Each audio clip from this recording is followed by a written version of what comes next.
महाभारत में दो चरित्र हैं ऐसे जिनको बहुत कम गाया जाता है, लेकिन उनके चरित्र से बहुत सीखने को मिलता है। पहला कर्ण, दूसरा एकलव्य। कई लोग विपत्तियों में घिरकर, मुसीबतों में घिरकर नास्तिक बन जाते हैं। कई लोग ऐसे बन जाते हैं कि धर्म ही परिवर्तन कर लेते हैं। जो लोग कहते हैं कि मैं नास्तिक होता जा रहा हूं, क्यों? कि भगवान हमारी मदद ही नहीं करता। भगवान है कहाँ? है तो उसे हमारा दुख नहीं दिखता। तो आज मैं उसी प्रसंग को आपको बताना चाहता हूं। जब पता चला कि कर्ण, महाभारत का युद्ध होगा, तो महाभारत का युद्ध जब निश्चित होगा तो भगवान श्री कृष्ण ने सोचा एक योद्धा कौरवों की तरफ ऐसा है जिसे अगर पांडवों की तरफ ले लिया जाए तो पांडवों की विजय आज ही सुनिश्चित हो जाएगी। आज ही वो योद्धा आ जाए तो, और उस योद्धा का नाम था कर्ण। किसी और पर न ये जिम्मेदारी छोड़कर भगवान श्री कृष्ण कर्ण को समझाने के लिए स्वयं गए। और भगवान ये भी नहीं चाहते थे कि छोटे भाई के द्वारा, क्योंकि भगवान तो जानते ही थे किसका पुत्र है, इसलिए भगवान ये नहीं चाहते थे कि छोटे भाई के हाथ से ऐसा योद्धा मारा जाए। उससे बचने के लिए भी भगवान श्री कृष्ण कर्ण के पास में गए और कर्ण से कहा, कर्ण बहुत आदर करता था भगवान का, बहुत आदर करता था श्री कृष्ण का। तो कर्ण ने भगवान श्याम सुंदर को देखा, प्रणाम किया, आदर किया और कहा, हे माधव,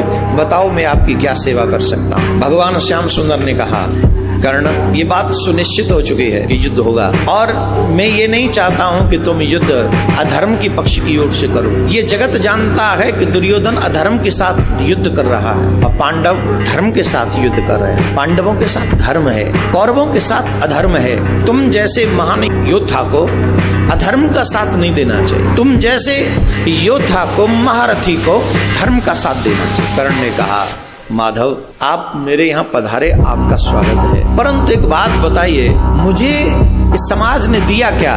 जिस दुर्योधन को आप कह रहे हैं वो अधर्मी है, सच कहूं तो आज मेरे पास जो भी कुछ है वो दुर्योधन का ही दिया हुआ है। ये जो मान है, ये सम्मान है, ये जो राज्य है, मुझे सिर्फ दुर्योधन ने दिया है। मैं जानता हूं मैं राधेय नहीं, लोग मुझे राधेय कहते हैं, पर मैं ये जानता हूं कि मेरा जन्म भी किसी क्षत्राणी के गर्भ से हुआ है। मैं ये जानता हूं कि मेरा जन्म भी किसी क्षत्राणी के गर्भ से हुआ है। मैं सूत पुत्र नहीं हूं, लेकिन मुझ जैसे बालक को जन्म लेते ही किसी माँ ने त्याग दिया, तो इसमें मेरा दोष है? मेरा क्या दोष है? मेरा क्या दोष है? वो तो उस माँ का दोष है जिसने मुझे जन्म दिया।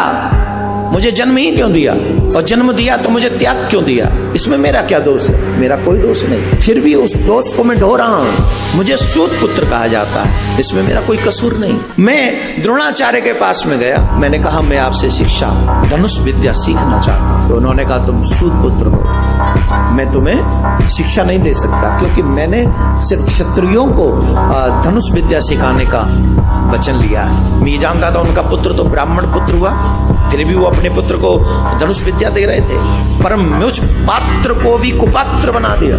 मुझे धनुष विद्या नहीं सिखाई।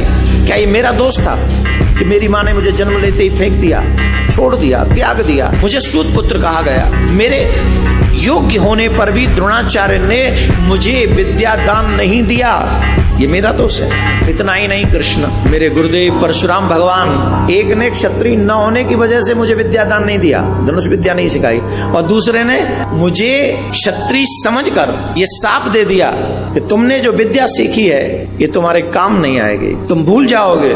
एक ने क्षत्रिय न समझकर मुझे छोड़ दिया, एक ने क्षत्रिय समझकर मुझे शाप दे दिया, ये मेरा दोष है। मेरी माँ ने मेरा त्याग किया, ये तो मेरा दोष नहीं। इतना ही नहीं, एक गौ चराने वाले ग्वाले ने भी मुझे इसलिए शाप दे दिया क्योंकि मैं अनजाने में मेरे बाण से उसकी गाय मर गई।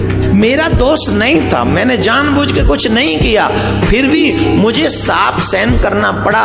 मैं जानता हूं कि दुर्योधन अधर्मी है, मैं जानता हूं कि वो जिद्दी है, मैं जानता हूं कि वो कुमार्ग पर जा रहा है। मैं द्रौपदी के स्वयंवर में उन सभी योद्धाओं से श्रेष्ठ था जो स्वयंवर में मौजूद थे। वे मत्स्य वेदन कर सकता था, उस मछली की आंख को मैं निशाना बना सकता था, लेकिन द्रौपदी ने भरी सभा में मुझे सूत पुत्र का, एक योद्धा का अपमान किया। ये बार बार अपमान सहा है कृष्ण मैंने। आज जो भी मेरे पास है ना, वो दुर्योधन का दिया हुआ है, और मेरा धर्म कहता है जिसने तुम्हारा मान रखा है उसको विपत्ति काल में अकेला छोड़कर कभी नहीं जाना चाहिए। मैं अपने दुर्योधन धन के साथ खड़ा हूँ माधव, वो मेरा मित्र है, मेरे पास जो कुछ है वो उसी का दिया हुआ है।